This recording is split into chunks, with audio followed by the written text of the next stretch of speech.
right down. We're just going to do an abdominal examination real quick.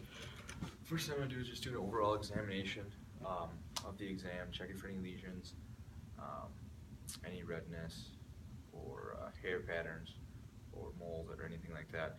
I would then auscultate right after the inspection. I don't have my doctor bag with me, but I would use my stethoscope and listen to bowel sounds in all four quadrants of the abdomen for at least 15 seconds in each quadrant, up to 2 minutes to determine if there are no bowel sounds.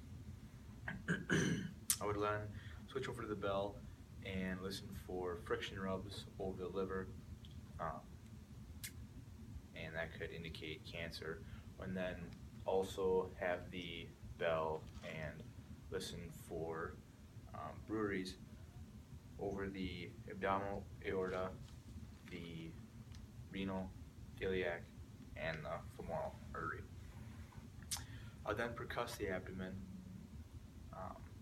in 5 different lines, starting up top, going down the mid-axillary line,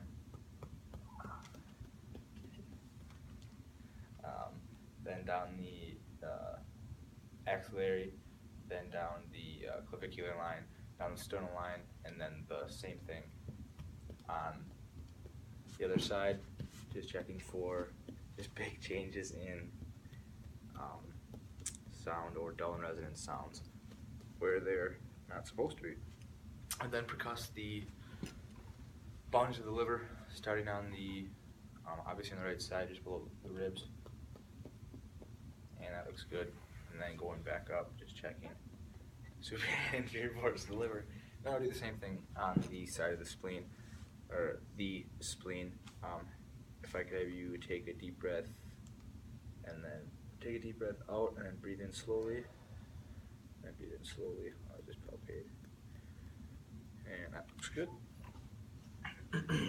And you wouldn't do splenic enlargement or palpate the spleen if it was suspected to be large already, because you obviously don't want to break it. So then I'm going to move into palpation. So I'm just going to start by just palpating superiorly in the quadrants, going clockwise,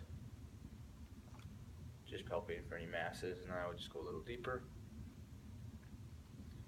Same thing in each quadrant, and it looks pretty good.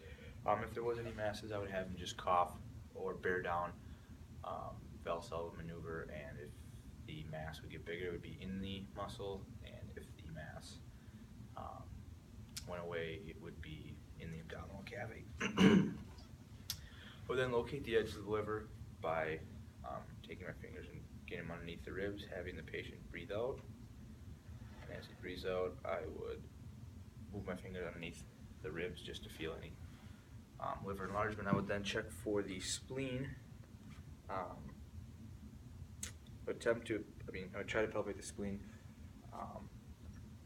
and by looking and auscultating the spleen was fine. Otherwise, I could have him lay over on his side to palpate it easily. Once again, you wouldn't do it if you suspected spleen enlargement. I would then check for his aortic pulse by just trying to trap my fingers in between it, just above the umbilical cord, and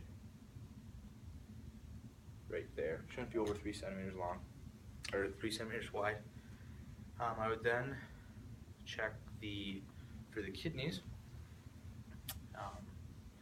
More palpable in a slender individual, but you can still give it a shot. So just check them on both sides, just looking for enlargement or if there's any pain.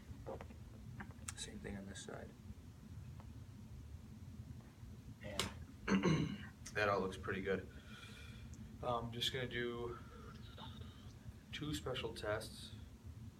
I'm going to palpate McBurney's point, which would be in between the umbilical cord, the umbilicus, and the ASIS, and just feel that out and see if there's any tenderness there, and that would indicate appendicitis. I would then go on the other side of McBurney's point, and I would press down if there's any pressure there, if there's any pain over McBurney's point. And then I also do a quick release test. Just press down, and without telling the patient, just quick let go. And if there's any referred pain over McBurney's point, that could also be appendicitis. So now what I'm going to have you do is I'm going to run you through obturator test. So I'm just going to have you flex your knee like this. Oops, I'll do this one. And tell me if there's any pain here. Any pain? Oh. Alright. And that's good. Now what I'm going to have you do is lay on your side.